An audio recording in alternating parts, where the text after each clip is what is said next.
আসলে নাই। আজকে আমি এসেছি আমার দরিদ্র ইউনিয়নের দরিদ্র গ্রামে।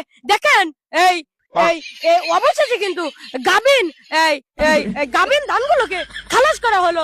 আমার পিছনে দেখেন একটি ভাই এই ধান নিয়ে কিভাবে কাতুকুতু করে হেঁটে বাড়িতে নিয়ে যাচ্ছে ধানগুলো। দেখি তার এই ধান নিয়ে যাচ্ছে যে গাবিন ধানগুলো খালাস করছে, দেখি কেমন অনুভূতি তার। আচ্ছা ভাই, এই গাবিন ধানগুলো তো অবশেষে খালাস করলেন, এই খালাস করার অনুভূতিটা কি? তুমি নিয়ে দেখো কেবা অনুভূতি।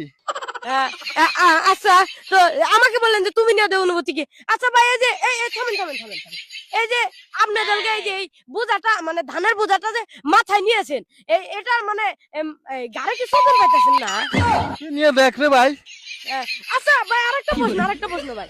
ভাই, এই যে ধানগুলো যে কি সুন্দর করে নিয়ে যেতেছেন মানে কাতুকুতু করে, আপনার মানে এই কিরকম লাগতেছে? যদি বেশি ধান হয় কিরকম লাগবে? আর এই যে নিতেছেন যে মাথা কি এল্লাও আজট পড়তেছে না? তুই নিয়ে দেখ। ভাইয়ের মনে হয় মালা শোধন, মানে মাথার মনে হয় শোধন পেতেছে। আচ্ছা ভাই আরেকটা প্রশ্ন, এই যে আপনি নিয়ে যেতেছেন যে হ্যাঁ এই যে নিয়ে যেতেছেন, আপনার বউ মনে হয় খুশি হবো মেলাতে না?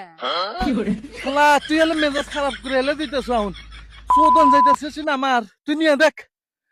ভাই কিন্তু মনে হয় অনেক ভারী শোধনে আছে। আচ্ছা দেখি ভাই আচ্ছা, এই যে এরকম ভাবে যে গুটি পেয়ে যেতেছেন, দূর পেরে গেলে তো তাড়াতাড়ি ধীরে ধীরে যান।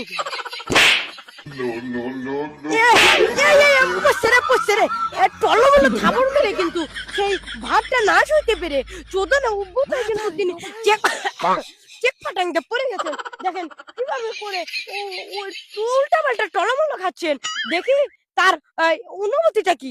আচ্ছা ভাই, আপনি তো পড়ে গেছেন, দেখি আপনার কি অনুভূতি? ওই শালা তোর অনুভূতি গুষ্টি মারি রে শালা।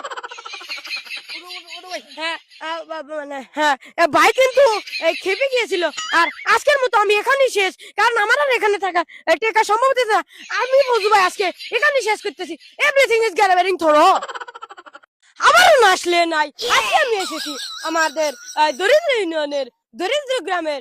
দেখেন আমি আজকে এসেছি এই মানে ব্যাম্বুজটা বাঁশের আগা তাই দিয়ে দিছে। দেখেন বাঁশের শাখা, এই দেখেন এখানে ব্রিজ দেখেন কিরকম করে নড় বড়। আর আমার শাকো আমিও করি নড়থরো, কখন যে পড়ে যায় কি নড়থরোটাই না করে।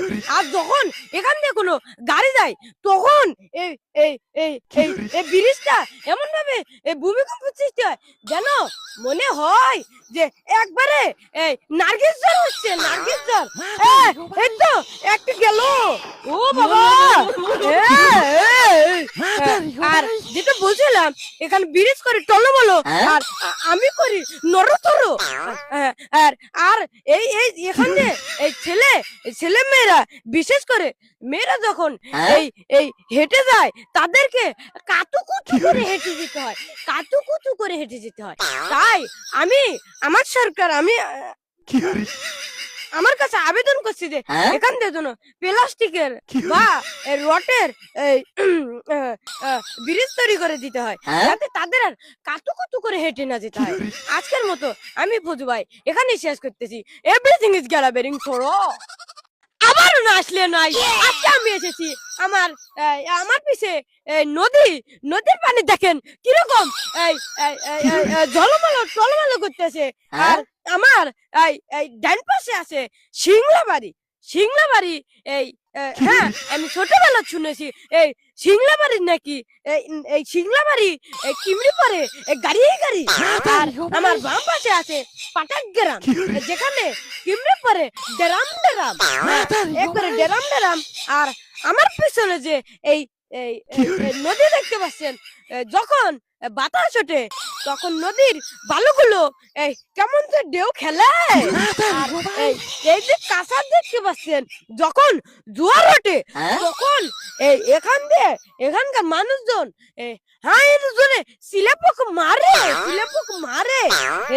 সেই শিলাপকের যে জোর রে ভাই, মনে হয় যেন একটা ইরানের প্লাস্টিক মিসাইল, যেটা ইসরায়েলে গিয়ে পড়লো।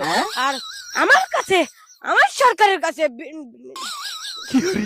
বিনীত আবেদন যে এখানে যেন কাঁচা দিয়ে যেন পাইলস দিয়ে একটু করে মানে মেলাতে করে পাহানা তৈরি করে দেওয়া হয় যাতে এখানকার মানুষগুলো সুতির মতো করে শুটিং মতো করে এখানে শিলাপক দিতে পারে সুন্দরভাবে। আজকের মতো আমি ফজু ভাই এখানেই শেষ করতেছি। Everything is gallering throw.